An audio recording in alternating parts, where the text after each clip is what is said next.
Hey students, Mr. Burek back here. Just wanted to kick off this video with my second technology myth that I'd like you to just think about a little bit, and that is I can always delete it. Particularly when you're on the web. I can delete that tweet. I can delete that Instagram photo. Well, I'm telling you, you want to really start to get in the habit right now of monitoring how you are behaving online. Okay, here's a little example. This is a guy, he decided to tweet that he wanted marijuana. So he sent this tweet out, and the local police, somehow, I don't know how, saw the tweet and then responded, "Awesome, can we come too?" He was arrested. This one might be a little bit more relevant. This guy tweeted out, "Cisco just offered me a job. Now I have to weigh the utility of a fat paycheck against the daily commute to San Jose and hating the work."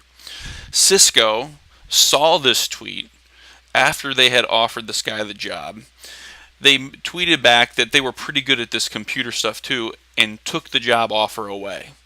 So because this guy tweeted this out, he lost a really good job offer. This last one is really pretty tragic. There was a teenager who had been driving too fast, hit a bicyclist, and killed this bicyclist. Initially, this teenager was charged with manslaughter.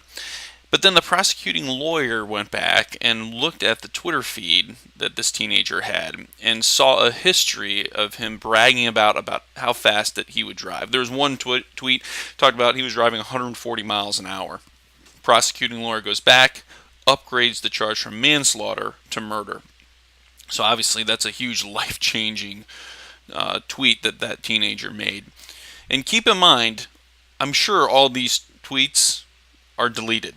Yet I have them on my computer. So again, this concept that just because you delete something doesn't mean that it can't come back and haunt you in the future. So again, be responsible with how you're acting online.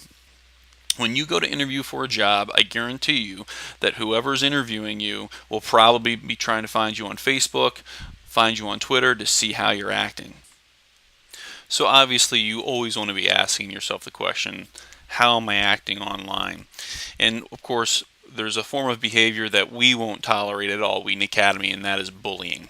If you bully another student online, be it on Facebook, on Twitter, on Academy Central, we will treat that extremely seriously. You have to understand that if you do that, you are inviting police involvement.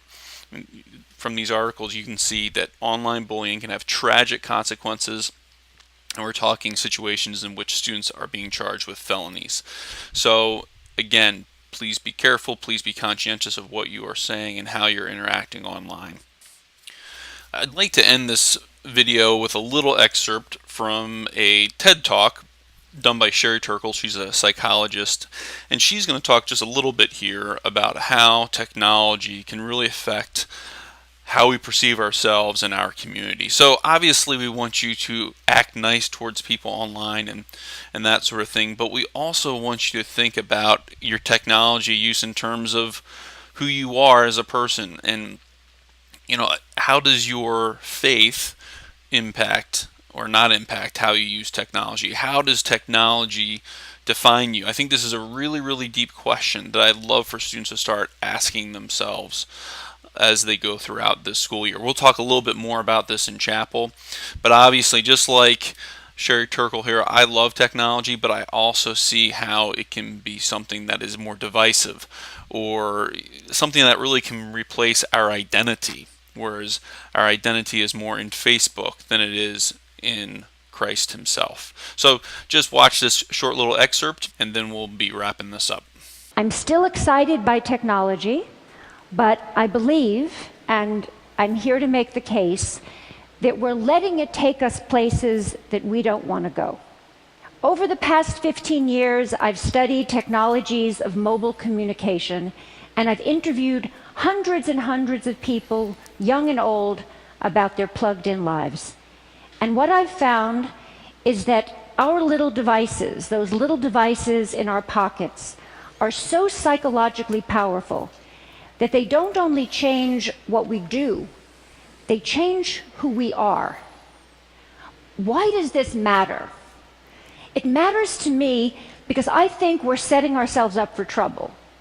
Trouble certainly in how we relate to each other, but also trouble in how we relate to ourselves, in our capacity for self-reflection. We're getting used to a new way of being alone together. People want to be with each other, but also elsewhere, connected to all the different places they want to be. People want to customize their lives. They want to go in and out of all the places they are, because the thing that matters most to them is control over where they put their attention. So you want to go to that board meeting, but you only want to pay attention to the bits that interest you. And some people think that's a good thing.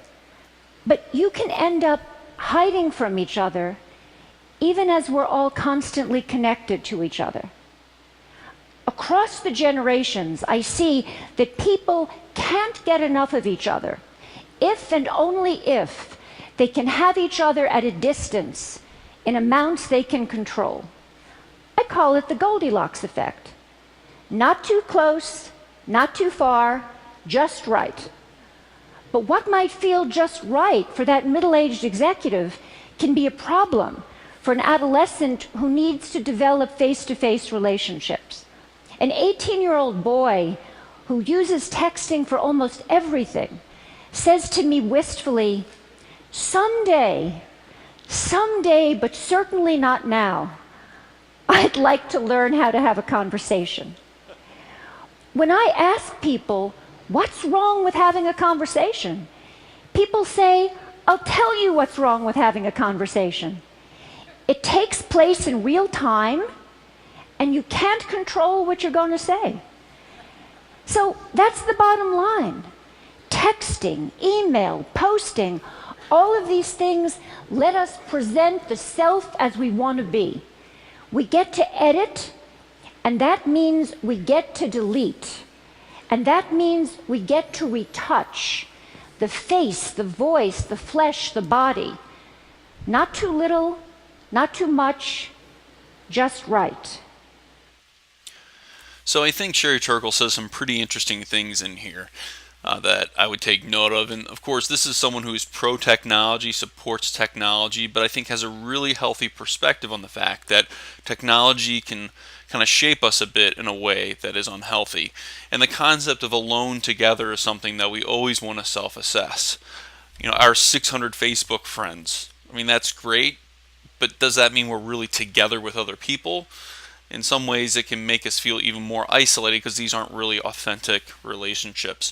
I thought her comment on self-reflection was really, really interesting. She talks about this pretty extensively in her full talk. But that how we have this temptation these days to look outside of ourselves to find meaning or to find out who we really are.